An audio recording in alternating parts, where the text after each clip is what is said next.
like to welcome Mitchell Goecke. How are you? I'm doing well. How about yourself? I'm so happy to have you here. I'm really happy to be here. It's a lovely studio. Got a great crew. You're actually the first comedian that we have on set. Oh, sick. I'm honored. I know, and we've heard about your recent new job on Shayaya. Yeah. Tell us more about it. Yeah, so it's being described as a comedy fever dream. Take it as you will. There's going to be some sketch comedy, there's going to be some stand-up comedians, and then at the end it's going to turn into like a little disco rave, which, I mean, who doesn't love a disco rave? Of course. And I'll be, and I know for one of them I'll be in roller skates and like a disco ball leotard. So if you want to see that, I'll be there in that. Where's this happening? It's going to be happening at Bell House in Gowanus, Brooklyn. So is it live? Yes, it's live on January 5th at 8 o'clock. Get your tickets. And how is this different from your previous projects? Yes, so I started doing like theater and all that when I was in about 3rd grade, and I kept doing that for a very long time. But after I graduated college from doing theater, I was like, I kind of want to start doing comedy. And so I started with some stand-up, and then I was offered this audition to do this show, and now I'm in it. So, I mean, it's going to be very new, but I'm really excited to just go into it and learn about it and all that. Nice. We've also heard about more comedians being in there. Can you tell us more about them? Yeah, I don't have the entire lineup on the top of my head, but I know there's a lot of heavy hitters around the area who are going to be doing some, and I know some of the writers have been writing. I know we have one of them is an SNL writer, which will be very exciting. I don't know his name off the top of my head, but yeah, so I'm very excited to be a part of this project. Nice. And how did you start in comedy? I was, I've always like loved to make people laugh, and one day I was like, well, maybe I should start doing this.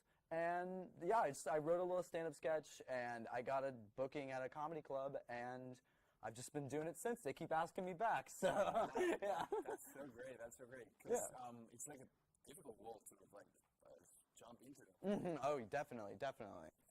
So we're gonna have a live performance, but just after the commercial break.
How's everyone doing tonight?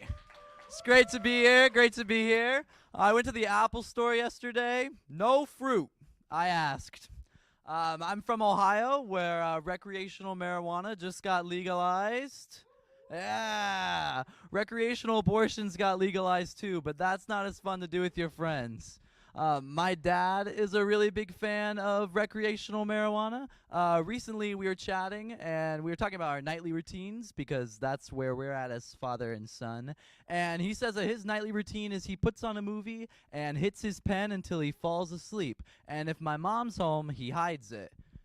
They always say that as you get older, you turn more into your parents. My dad is turning into me. Like, that was me all through high school. Like, my mom would come in and I would just flip over that blanket and just puff away. But yeah, I love smoking weed. I think it makes movies better, there's nothing like smoking a joint and watching your favorite movie, like Star Wars, Wizard of Oz, Schindler's List. I smoked and I watched the Super Mario Bros. Movie with my friend, and I don't remember a single second of it. It was just a lot of colorful lights and going in and out of consciousness. I love smoking with other people. I recently smoked with my best friend's grandmother. Her name is Ethel. She is 86 years old, and she talked to me. She was like, Mitchell, I really want to smoke some weed. And I was like, bet, Ethel, bet. So I went over to her place and I rolled her a little joint, but I used the little rolling tray because I can't roll my own joints. And we sat there and we smoked, and we thought it'd be a good idea to watch Harry Potter. So we started the first movie and things were great. Ethel loves the wizarding world. She was totally just taken over by it. But we kept smoking and we almost ran out of weed. So during Goblet of Fire, I called up my dealer, and yeah, my dealer's a woman. She came over and she joined us, watched the rest of the movies with us. We had unlimited weed and unlimited J.K. Rowling. Who doesn't want that? Yeah, that's what I thought.